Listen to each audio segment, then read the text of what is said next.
As you've learned, divers' bodies will absorb nitrogen due to increased pressure when diving.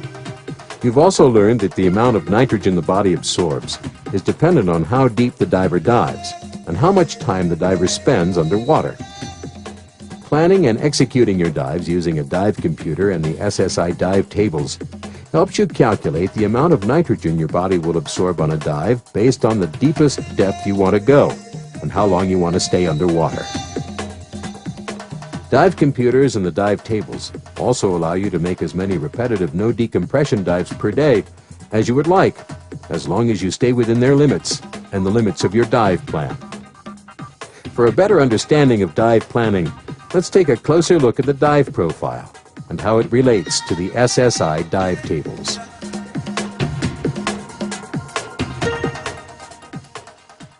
The dive profile is a simple diagram used in conjunction with the dive tables to help you plan and log your dive throughout your diving day. SSI dive tables are based on U.S. Navy tables, which were designed to Navy specifications for Navy divers.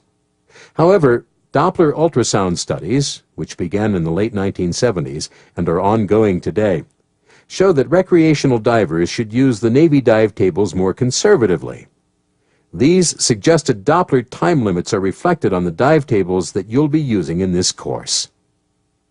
The first of these is the No Decompression Limits table, which we call Table 1.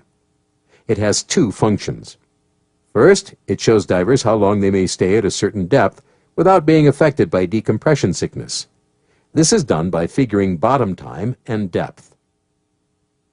Depth is considered the deepest point reached during the dive. Bottom time is measured from the time you begin your descent to the time you begin your direct descent back to the surface. The far left vertical column of Table 1 shows diving depths in feet and meters, with the next column showing the Doppler no decompression bottom time limits for that depth. For example, the time limit for 60 feet or 18 meters is 50 minutes. Even staying within the limits of these tables or your dive computer cannot guarantee safety. Since every person is physically different, individual absorption rates will vary. Always dive the tables and your computer conservatively and never push the limits. The next function of Table 1 is to assign a group designation depending on how long a diver has been at a depth. Starting at the far left, find the deepest point of your dive. All numbers on the table are designed so that if a depth or time falls between listed numbers, it is rounded up to the next greater number. For instance, if you have been diving at 52 feet, you will read for 60 feet, or 18 meters. Now read across the table to find the time you have spent at this depth. If you have been diving for 36 minutes, you will round up to 40 minutes. Reading down from here, you will find the group designation for the dive. In this case, group designation G, so you are a G diver. The group designation becomes important as your diving day proceeds.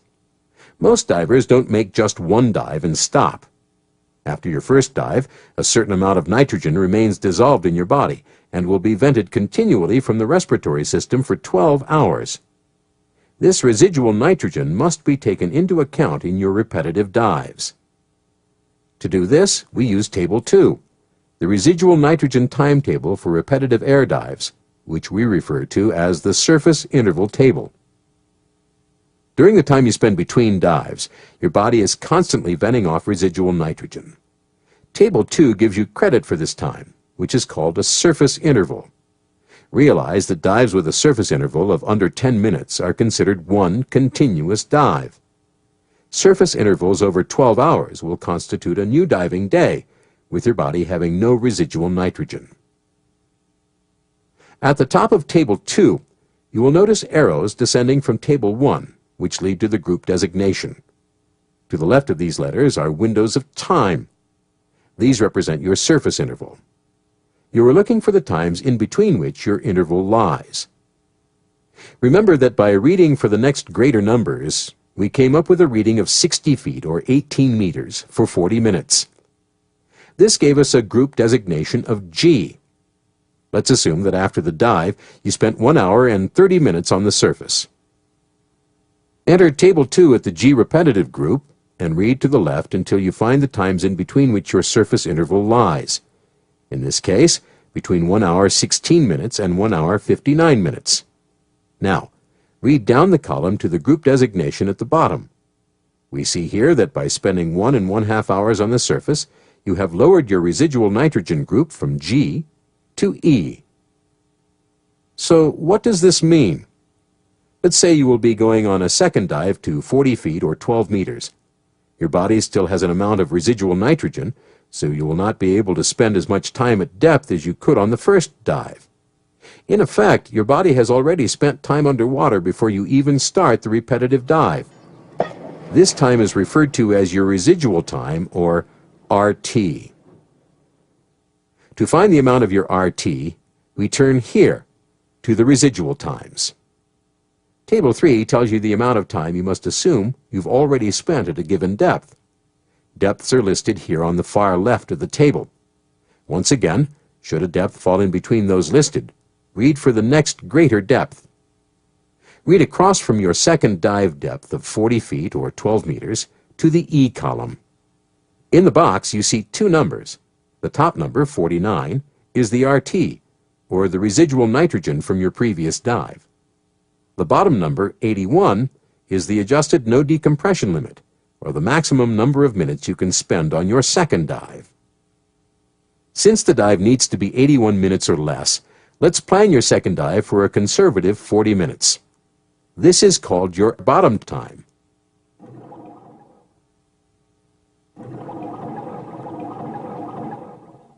In order to be able to figure our group designation at the end of the second dive, we'll need to add our bottom time of 40 minutes to our residual time of 49 minutes to come up with our total time of 89 minutes. Our total time is the number we use when calculating our group designation. By returning to Table 1, we see that a total time of 89 minutes at 40 feet or 12 meters will necessitate reading for 100 minutes. This gives us a group designation of I. To plan a third dive, we return to Tables 2 and 3 and repeat the process again. By now, it should be very obvious that a reliable timing device and depth gauge are essential tools for every dive. To keep track of bottom time, group designations, and surface intervals, divers use what is called a dive profile. Let's work through another dive using a profile. On the first dive, we are diving to a depth of 58 feet or 17 meters, and will remain there for 28 minutes. The 28 is your bottom time, and since this is the first dive of the day, you have no residual nitrogen, so yours is 0. This leaves a total time of 28 minutes. If you check Table 1, you'll find that we have to read for 60 feet or 18 meters and 30 minutes. This means that after a 3-minute safety stop at 15 feet or 5 meters, we will return to the surface as an F diver. As we relax and eat, we will spend 2 hours and 30 minutes on the surface. By checking Table 2, the surface interval table, we see that this amount of time will lower us to a C diver. On our next dive, we will be diving a wreck located at 50 feet or 15 meters. By checking the repetitive dive depths on Table 3, we see that our RT is 21 minutes, and our adjusted no decompression limit is 49 minutes. This means the time we spend underwater cannot exceed 49 minutes. To be conservative, however, we will plan for a bottom time of 30 minutes.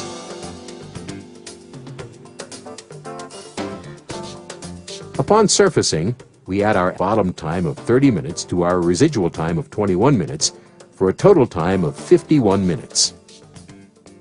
By checking Table 1, we see that a dive of 50 feet or 15 meters, with a total time of 51 minutes, must be rounded up to 60 minutes. You now have a group designation of H at the end of your second dive. Be aware that the tables take into account the ascent rate in their calculations. Always ascend no faster than 30 feet or 9 meters per minute. Diving computers keep accurate track of your diving parameters. They also advise you of the time to the end of the dive, warn of too rapid ascent rates, will automatically factor in surface intervals, and keep track of your maximum depths and bottom times. Owning and using a computer is highly recommended. However, the use of a computer requires adherence to the manufacturer's recommendations for use. Each computer offers different features and functions. Your local SSI dealer can help you find the right computer for you.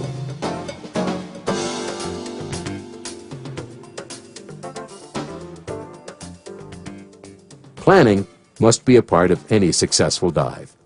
This begins well before the dive starts when you choose a knowledgeable dive buddy and dive operator. Remember that on a charter boat, the dive leader's word is law concerning the dive parameters. Your safety and enjoyment are his primary concern and responsibility.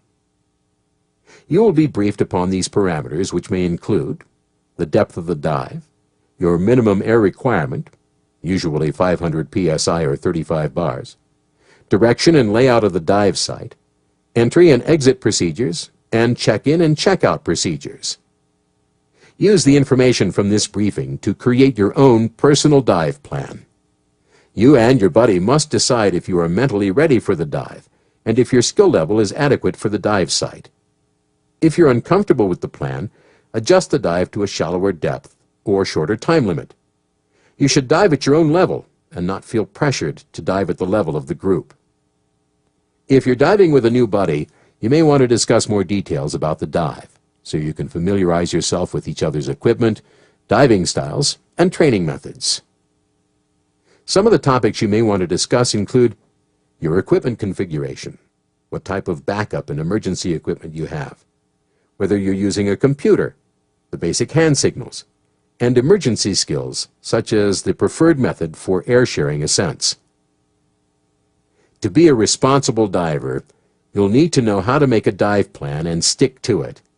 Only you can be responsible for your own safety and enjoyment. It's very important that buddies time their dressing so they're ready at the same time.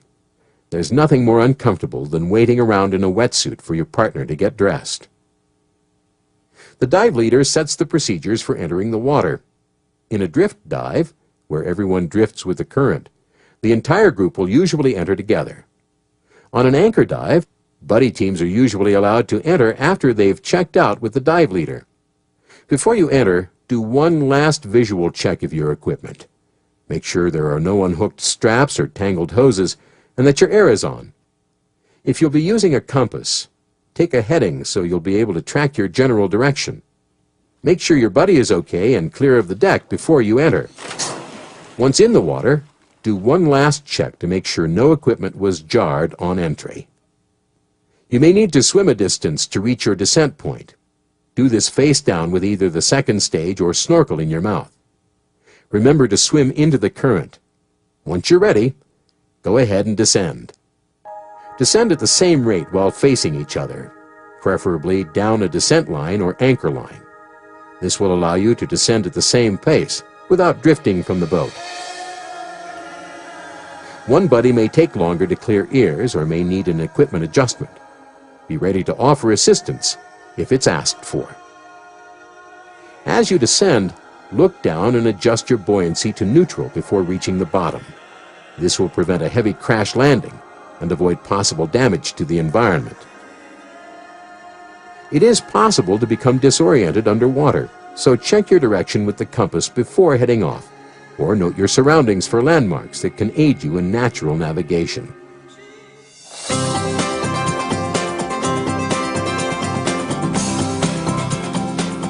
Stay within the area outlined by the dive leader. If you're diving on a reef, there will usually be a ridge of coral with either sand on both sides or sand on one side and a drop-off on the other. By staying beside the coral or near the drop-off, you'll see the most life, and it'll make it easier for you to navigate. If you begin the dive with the reef on your right side, all you'll need to do is turn around so the reef is on your left side on the way back. Natural navigation techniques such as this will help make it easier to find your way back to the boat. Remember to monitor your information system continually for depth, air pressure, and time. You must be back on the boat with at least 500 psi or 35 bar of air in your cylinder. When you have reached either your minimum air pressure or your time limit, it's time to head back. confirm your direction before heading back. Don't assume you know which way to go. You're not used to this three-dimensional world, and it's possible to confuse directions. Use landmarks and your compass to aid in navigation. If you should become lost, you'll need to surface and check your direction. When you reach the exit point, begin the ascent together. Monitor your ascent rate and maintain it at 30 feet or 9 meters per minute or less. If you're using a computer, pay attention and follow its messages. Maintain close contact and stay together. Remember, it's recommended to make a 3 to 5 minute safety stop at 5 meters or 15 feet after every dive. This additional stop will help you off-gas excess nitrogen. Exit according to the dive leader's instructions, but in any case, be sure to stay clear of the boat, dive platform, and any divers who are exiting. Once on board, be sure to check back in.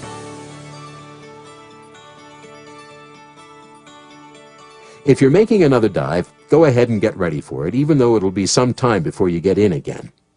When you place the regulator on a new cylinder, check to make sure you haven't accidentally picked out an empty one. This doesn't happen very often on the first dive, but it may before the second, with so many empty cylinders on board. Be sure to store your equipment so that it's out of everyone's way and nothing gets lost.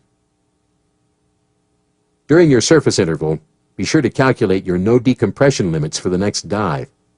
You'll need to know your bottom time for the last dive and your planned surface interval, so remember to note both. This is another advantage of computers. They keep track of this information for you, and they help you plan additional dives based on your past dives that day.